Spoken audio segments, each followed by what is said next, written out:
Welcome to Mr. English Daily. Hello, hello, hello. Welcome back to Mr. English Daily, the podcast where every episode brings you one step closer to confident, natural English. I'm Luna, and as always, I am so glad you're here with us today. And I'm Leo. Great to be back. Luna, I have to say, today's topic is one that so many people dream about. Like actually, dream about at night. Right? Because today we're talking about living in another country, packing your bags, starting fresh, building a whole new life somewhere new. Just saying it out loud gives me this mix of excitement and, okay, a little bit of panic. That is the exact right feeling, Leo, because moving abroad is both thrilling and terrifying, sometimes at the exact same moment. So we're going to talk about the real experience today, not the Instagram version with the perfect sunsets.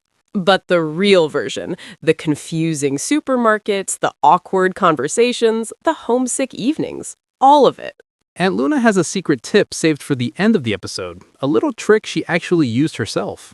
I do. It is a small habit, but it changed everything for me. So stay with us until the end because you will want to hear it. Okay, let's start at the very beginning. The day you decide to go. You've made the decision. Now what?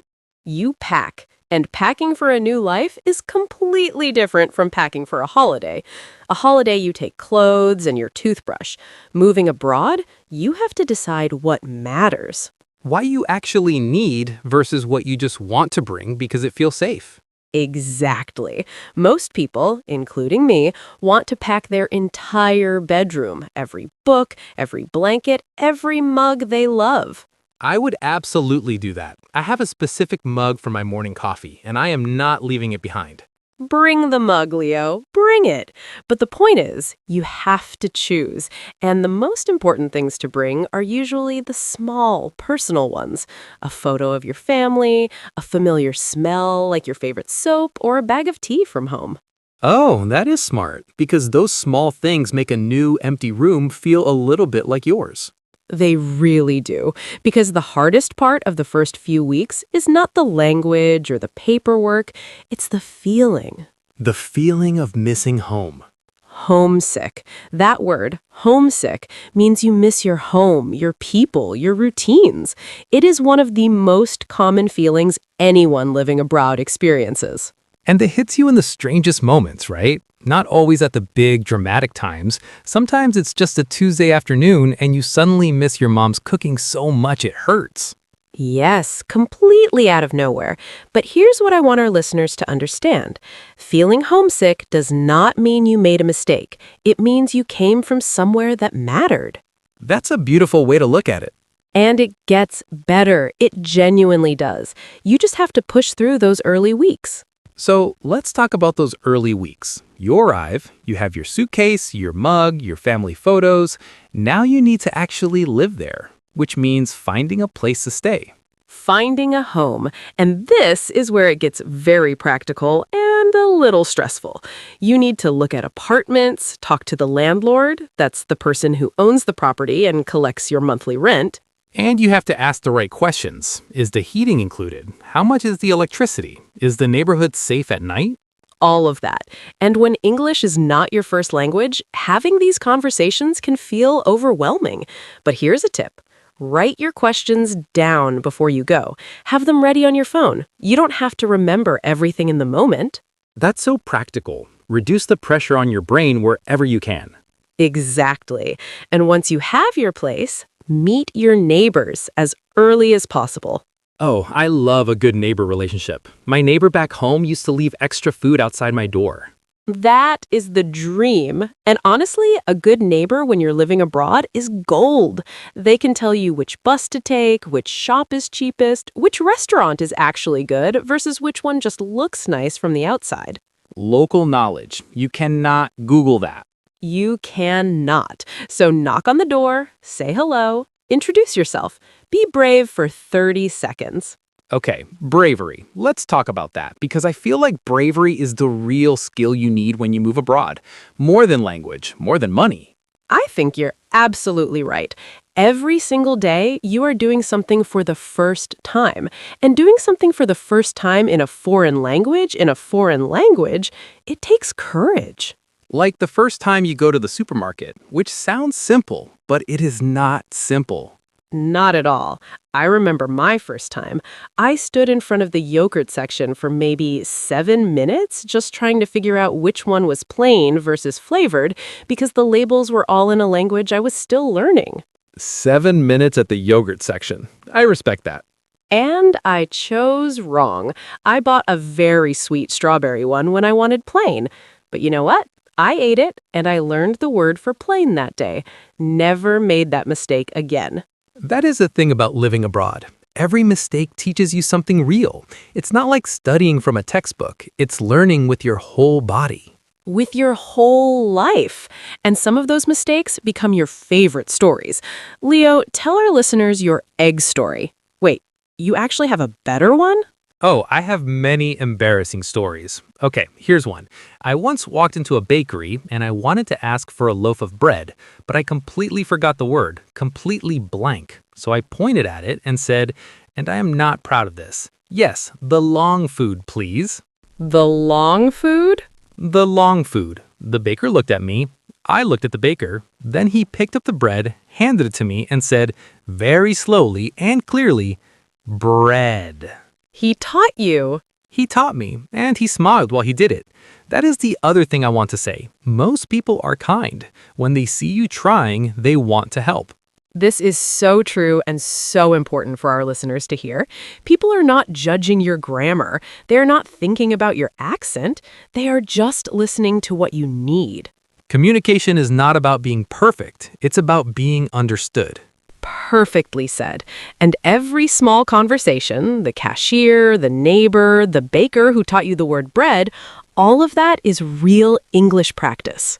Better than any exercise in a textbook. Now, let's talk about work, because a huge reason many people move abroad is for a job, and working in another country is its own adventure. A whole new set of rules you don't know yet. Every country, every company, every office has its own culture, and office culture can be very, very different. In some places, you call your boss by their first name and eat lunch together. In other places, everything is formal and structured. And you have to figure out which one you're in without anyone telling you directly. Exactly. You have to observe. Watch how people interact. Watch how they speak in meetings. Watch where they sit at lunch. You're basically a detective on your first week. The best detectives notice the small things. Where's the coffee machine? Who makes everyone laugh? Who knows where all the important documents are? Those people are essential. Make friends with them immediately. And do not be afraid to ask for help. You can simply say, I'm still getting used to things here. Could you show me how this works? It is a simple sentence. It shows you are humble and willing to learn. And people love showing someone how things work. It makes them feel useful and generous.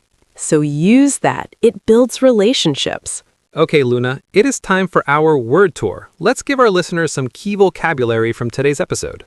Yes, word tour time. Okay, first word, homesick. Homesick. It means missing your home, your family, your old life when you are far away. Example sentence, she felt very homesick during her first month abroad, but it slowly got better. Second word, landlord. Landlord. The person who owns a property and rents it to you. He called his landlord because the heater stopped working. Third word, language fatigue. This is a phrase, 2 words together. It means the deep tiredness your brain feels after spending a long time thinking and communicating in a second language. After a full day of meetings in English, she went home and felt total language fatigue. She just needed silence. Fourth word, regular. Regular. When you go to the same place so often that the people there know you and recognize you. He became a regular at the little coffee shop around the corner from his apartment. And our fifth word, local. Local. Someone or something that belongs to a specific place or neighborhood. After 6 months, she finally started to feel less like a tourist and more like a local. Great words today. All very useful if you're dreaming about life abroad or even just traveling somewhere new. If you are still listening right now, and we are so glad you are, drop the word journey in the comments below. It lets us know you made it this far, and we love seeing it. We really do. It makes our day every single time. Okay, Luna, you have been teasing this secret tip since the very beginning. I have been patient. Our listeners have been patient. It is time. Okay, I will tell you. It is called the local cafe trick.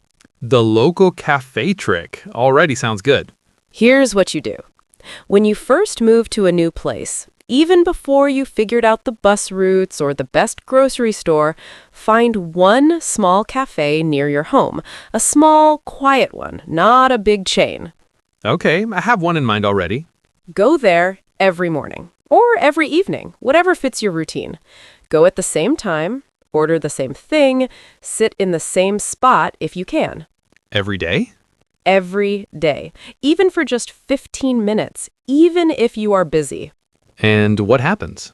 After 3 or 4 days, sometimes even sooner, the person at the counter will recognize you. They will smile first. Maybe they'll start preparing your order before you even say it. And suddenly, you're not a stranger anymore. You're a regular. You are a regular. And that one small thing, being recognized, being expected, it removes that invisible feeling that you don't belong yet. That is so clever, because it's not about having deep conversations or making best friends immediately. It's just about being seen. Being seen. That is exactly it. And after a while, you start recognizing other regulars too. You smile at each other. You say good morning. A small community forms around one little table. And the big, scary city starts to feel a little smaller and warmer. That one cafe trick worked faster for me than anything else I tried. I felt like I had a place in the neighborhood, like I was part of something. I am using that trick on my next trip, even a short one. It works for everything.